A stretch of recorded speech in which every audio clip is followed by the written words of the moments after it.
दोस्तों भगवान राम भी सूर्य देव को जल चढ़ाने से पहले कुछ चीजें जल में डालते थे, क्योंकि सूर्य देव को जल से ही प्रसन्न किया जा सकता है। दोस्तों एक समय की बात थी जब धर्मराज युधिष्ठिर भगवान श्री कृष्ण के पास आते हैं।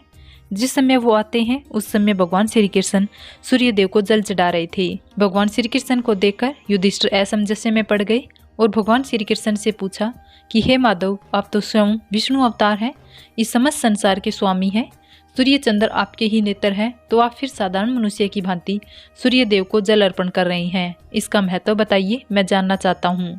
भगवान श्री कृष्ण मुस्कुराए और धर्मराज से कहा, सूर्य देव का स्थान मनुष्यों, धरती, आकाश, देव और दानव इन सभी के ऊपर है। मैंने हर अवतार में सूर्य देव को जल अर्पण कर उनका आशीर्वाद प्राप्त किया है।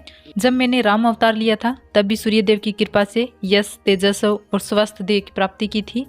सूर्य देव की कृपा से ही यह प्रकृति संजीव है। सारे संसार का विनाश हो सकता है लेकिन सूर्य का कभी विनाश नहीं हो सकता। पृथ्वी पर अगर कोई सार्थक देवता है तो वो है केवल सूर्य देव।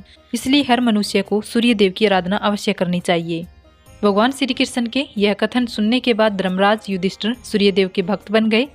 तो दोस्तों आज की इस वीडियो में हम आपको कुछ ऐसे उपाय बताएंगे जिससे आपके जीवन में कई प्रकार के कष्ट हैं वो दूर हो सकते हैं। बस आपको करना इतना है कि सूर्य देव को जल चढ़ाते वक्त जल में कुछ पवित्र चीजें जरूर डालें। तो आइए जान लेते हैं कि वो कौन सी चीजें पवित्र हैं। दोस्तों अगर सुहागिन महिलाएं अपने पति की लंबी उम्र की कामना हेतु सूर्य देव को जल अर्पित कर रही हैं तो जल में थोड़ा सा कुमकुम अवश्य डालें और सूर्य देव से अपने सुहाग के भाग्य की कामना करें। यह उपाय सुहागिन महिलाएं प्रतिदिन सुबह स्नान आदि के बाद करें। दूसरा उपाय है, अगर कोई आपके घर में बहुत समय से बीमार है और उसका स्वास्थ्य खराब रहता है, कोई सुधार नहीं हो रहा है, तो सूर्य देव को जल अर्पण करते वक्त उसमें 2 तुलसी के पत्ते अवश्य डालें और थोड़ा सा जल बीमार व्यक्ति के ऊपर अवश्य छिड़कें। यह उपाय बीमार व्यक्ति स्वयं नहीं कर सकता है तो घर का कोई भी सदस्य यह उपाय कर सकता है और सूर्य देव से बीमार व्यक्ति के स्वास्थ्य की प्रार्थना कर सकता है।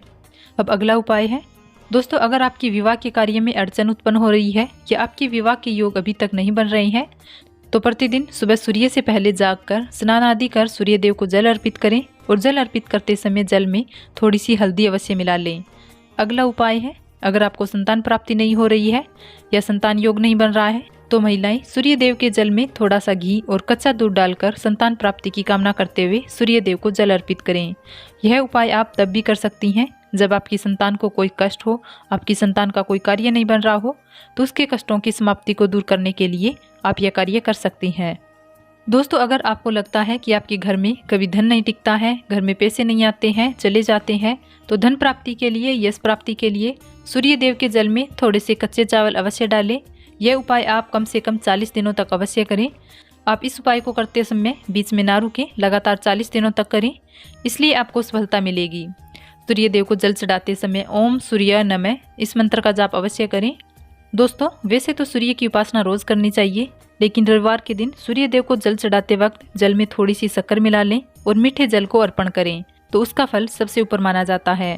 इसके अलावा आप सूर्य देव को जल अर्पण करते समय वही जल आप तुलसी माता को अर्पण करें तो इससे आपको 2 पुण्य जितना फल प्राप्त होगा। जल अर्पण करते समय ध्यान दें कि जल का लोटा शुद्ध तांबे का होना चाहिए। आप पीतल के लोटे का भी प्रयोग कर सकते हैं, लेकिन स्टील, प्लास्टिक, कांच के बर्तन का प्रयोग सूर्य को जल अर्पण करते समय ना करें। तो दोस्तों ये थी वो महत्वपूर्ण जानकारी जो सूर्य देव को जल अर्पण करते समय हमें ध्यान में रखनी चाहिए।